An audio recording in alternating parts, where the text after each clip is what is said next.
The thing about achieving interstellar civilization, as it turned out, was that nobody had bothered to pack a lunch.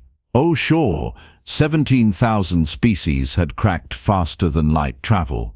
They'd built megastructures that could house billions, designed weapons capable of cracking planets like eggs, and created artificial intelligences so advanced they'd gotten bored and retired to simulate better universes.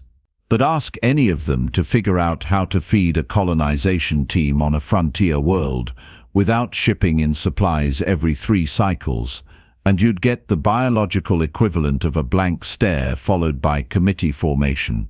The Galactic Prosperity Union, which was neither galactic prosperous nor particularly unified, had developed a standard solution to the food problem decades ago: nutrient synthesizers, brilliant little machines that could break down base compounds and reassemble them into species-appropriate sustenance. The texture of recycled cardboard, the flavor of philosophical disappointment, but technically edible. Every species had them. Every colony ship carried thousands. Nobody had bothered to ask what happened when they stopped working.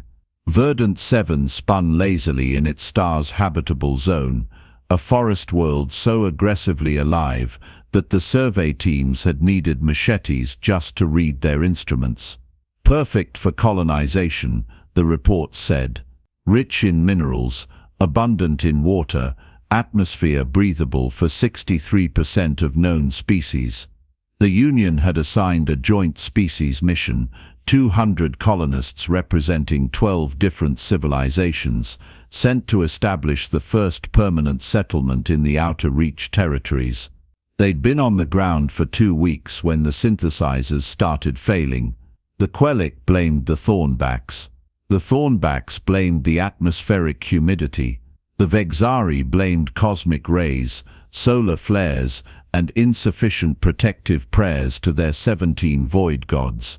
The truth was simpler and stupider. Nobody had tested the equipment in an environment where literally everything was covered in spores.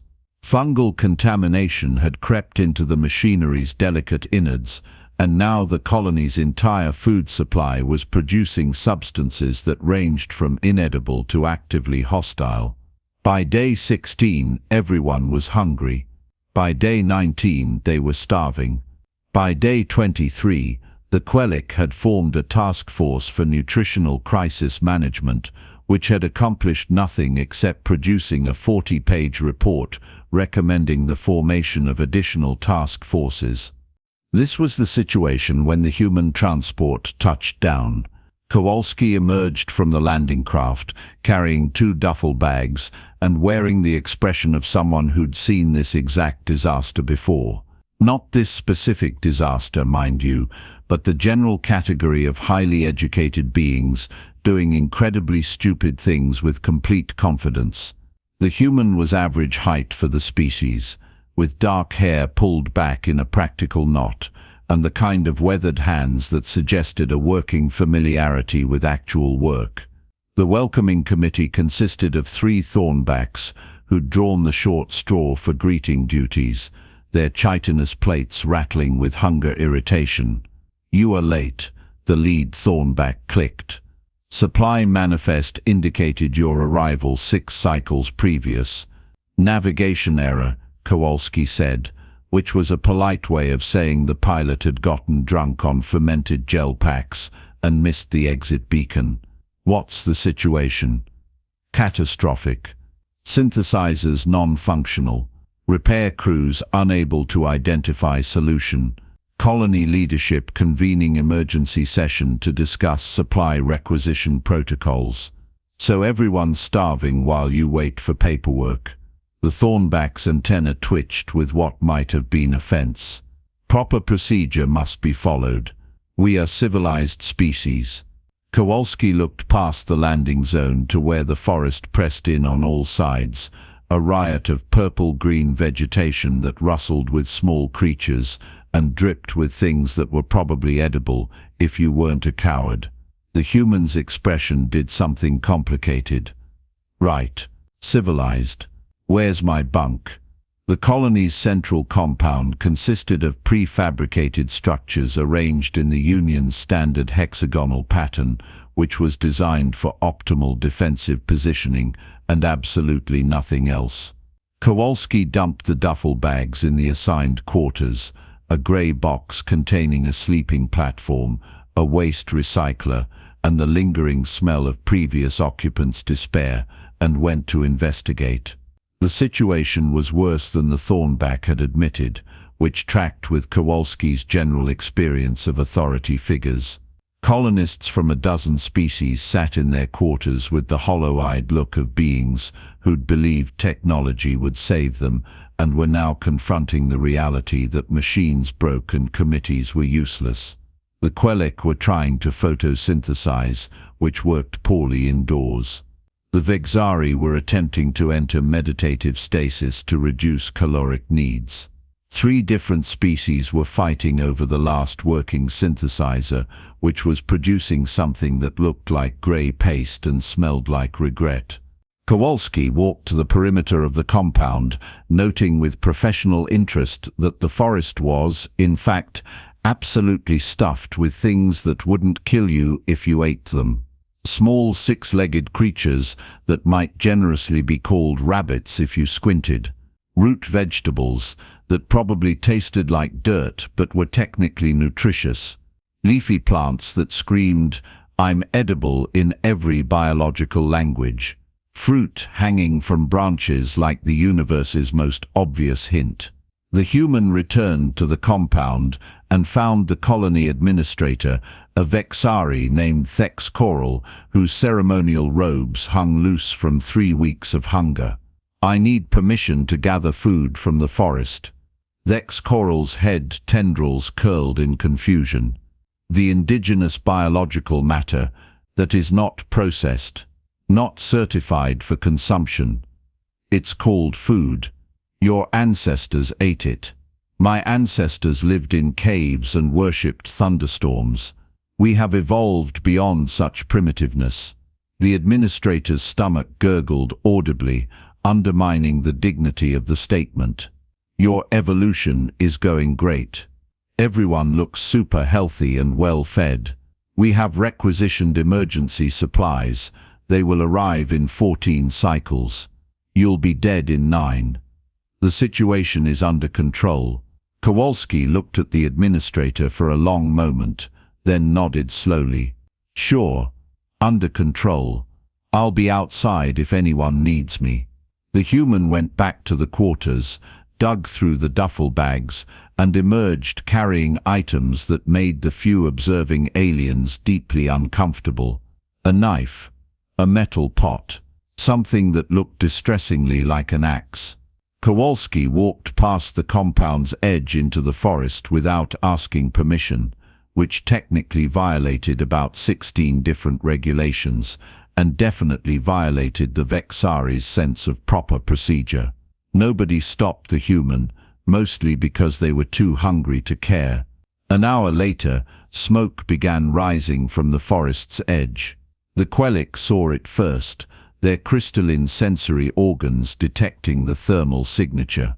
"Combustion event," one announced, harmonics quivering with alarm. "Uncontrolled chemical reaction occurring at perimeter." This got everyone's attention. Fire was something civilized species controlled carefully, used in industrial processes, under strict supervision. Definitely not something you just did outdoors for no reason. A small crowd gathered, watching the smoke curl upward with the horrified fascination of beings witnessing a traffic accident. The Sex Coral activated the emergency channel. "Security team to forest perimeter.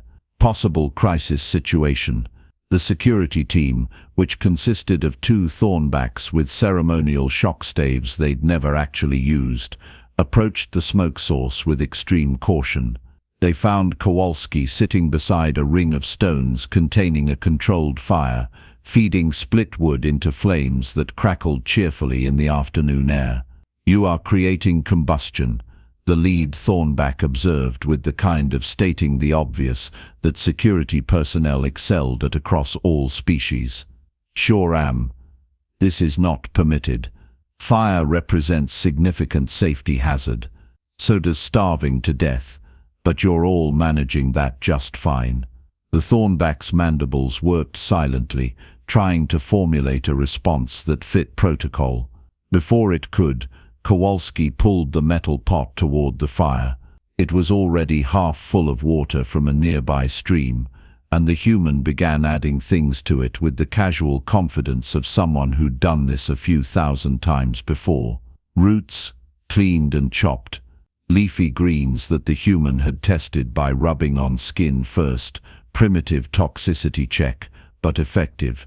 Chunks of meat from one of the rabbit things, which Kowalski had killed with a thrown rock in a display of accuracy that would have impressed anyone who'd been watching. Some purple berries that the human had mashed into paste. A pinch of something that might have been salt harvested from mineral deposits near the stream. The mixture began to heat, and smells started drifting through the forest. Oh, that smell!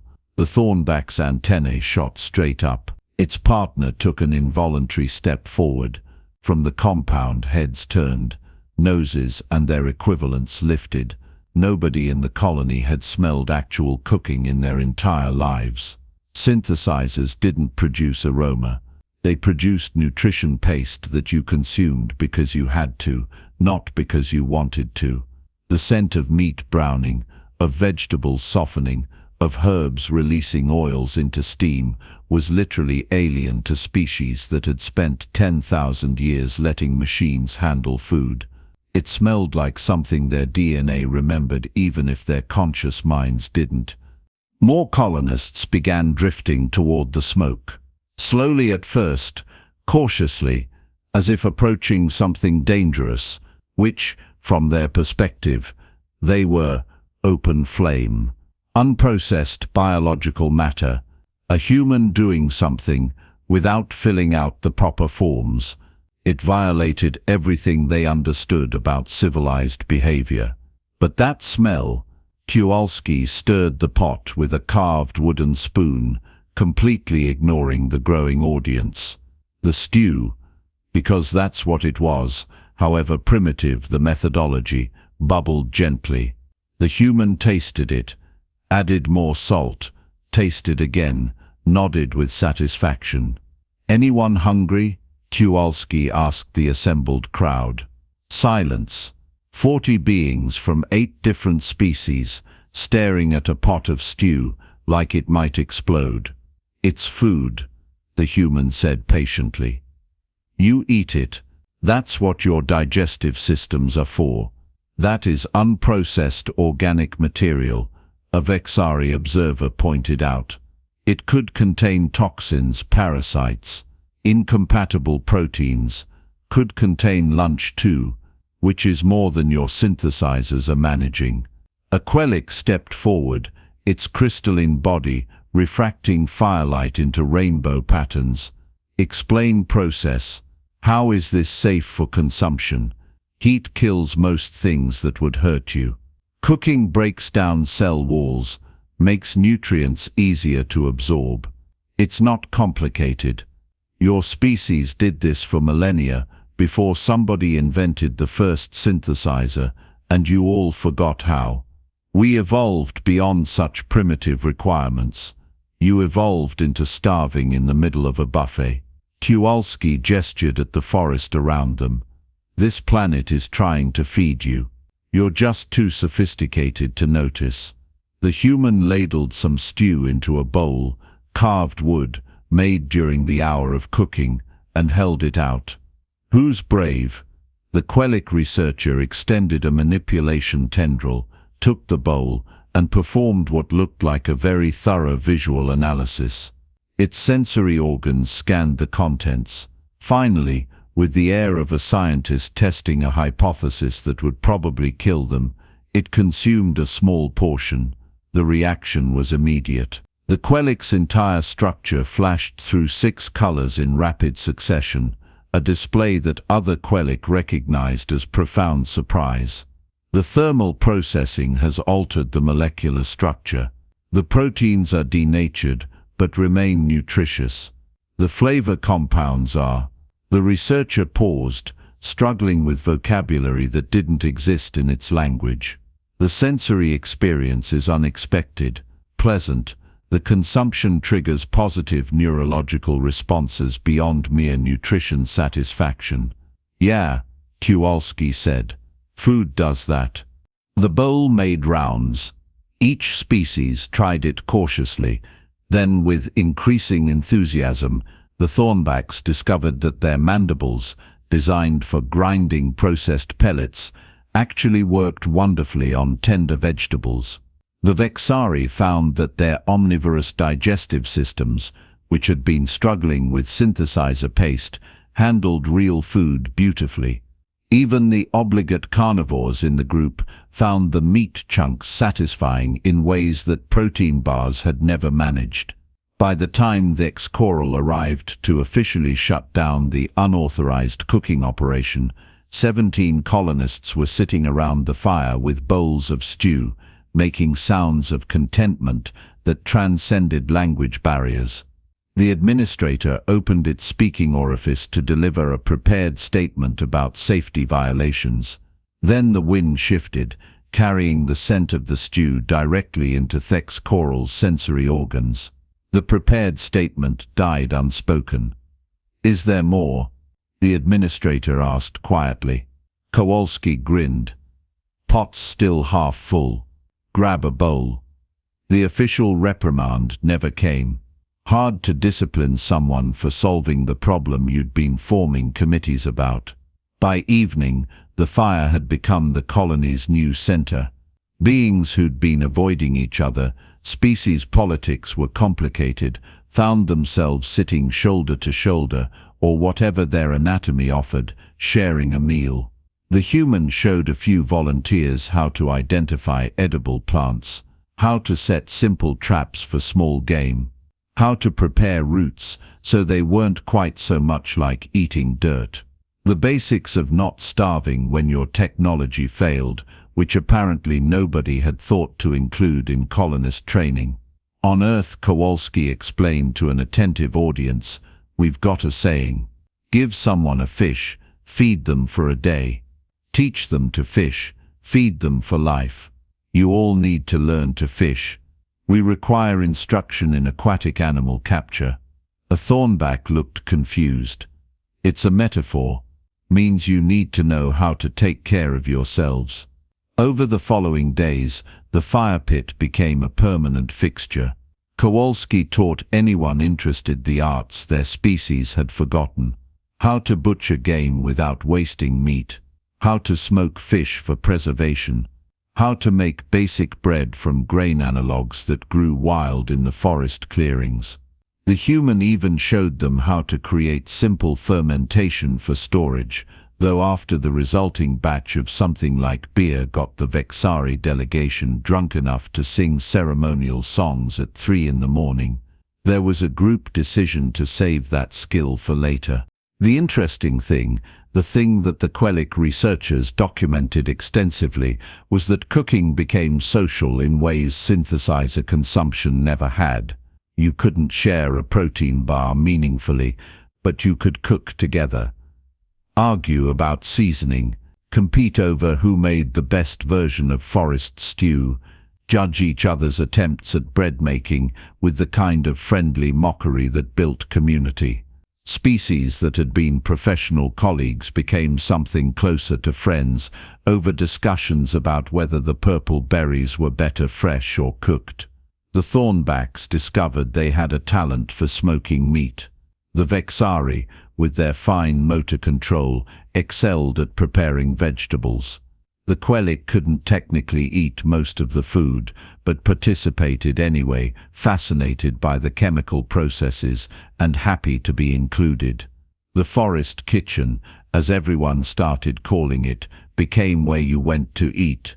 Yes, but also to socialize, to decompress after shifts, to celebrate small victories, to complain about the administrator's latest pointless directive, to simply exist together in a way that sterile compound quarters didn't encourage.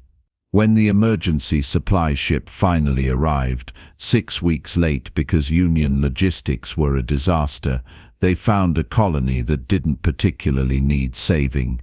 The synthesizers remained broken. Nobody had bothered to fix them. Why would they? The food from the forest tasted better, cost nothing, and gave people something to do besides sit in grey boxes wondering why they'd volunteered for frontier service. The supply ship captain, a grizzled Vexari who'd seen 36 colonies in various states of disaster, stood near the fire pit watching Kowalski teach a mixed group how to make something resembling dumplings. "You started this?" the captain asked. "Started cooking?" "No. Humans have been doing that for about 1,000,000 years. You know what I mean." Kowalski shrugged, dropping dumplings into boiling stew. They were hungry. "I made food. Not complicated. Half the colonies I service are struggling with nutrition issues. Synthesizers break, supplies get delayed, people go hungry while waiting for solutions from central administration." The captain's tendrils curled thoughtfully. Never occurred to anyone to just cook. To be fair, most species forgot how. You all got dependent on machines, then forgot the machines could fail, and you remembered. My grandmother used to say technology's great until it isn't. Then you better know how to take care of yourself the old way. Kowalski fished out a dumpling, tested it, nodded with satisfaction. "Dinner's ready if you're hungry, Captain." The captain stayed for 3 days instead of the scheduled one, learning. By the time the supply ship departed, its crew had basic survival cooking skills and several containers of seeds that Kowalski had harvested from the forest. Seeds that would get planted at other colonies. Seeds that would start other forest kitchens.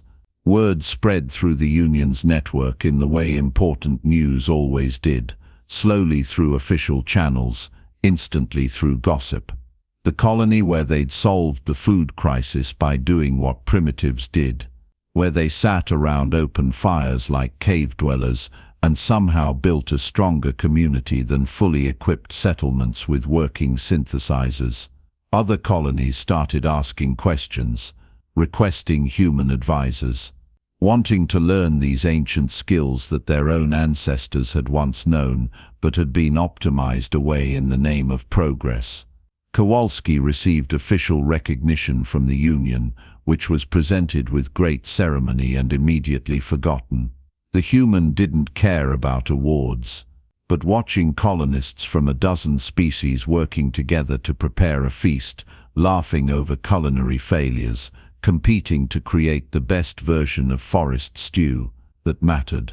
6 months after the forest kitchen opened, Thex Coral stood beside the fire pit, now a permanent stone structure with proper ventilation because they'd compromised between primitive effectiveness and safety regulations, watching evening meal preparations. "I wrote in my initial report that bringing a human to this colony was inefficient," the administrator admitted. "Your species lacks advanced technical skills. Your knowledge base is primitive compared to established civilizations. Thanks?" Kowalski said, stirring a pot that was easily 4 times the size of the original. "I was incorrect. Your species remembers things the rest of us forgot. Important things, like how to not starve, like how to be alive instead of merely existing." The sex coral accepted a bowl of stew. The administrator's taste had evolved to prefer extra root vegetables and minimal salt. Technology was supposed to free us from basic survival concerns. Instead, it made us dependent, helpless when systems failed. That's what happens when you let machines do all the thinking. Indeed, the administrator consumed some stew thoughtfully. "I am submitting a proposal to Union leadership. Mandatory primitive survival training for all colonists. Cooking skills, food identification, basic resource gathering, using your forest kitchen as the model." Kowalski laughed. They're going to love that. Bunch of advanced species, learning to cook like cavemen. They will resist initially. Then their colonists will stop starving during equipment failures, and resistance will fade. Your primitive human solution will become standard protocol. Weird how that works out. They stood together in comfortable silence, watching the evening crowd gather.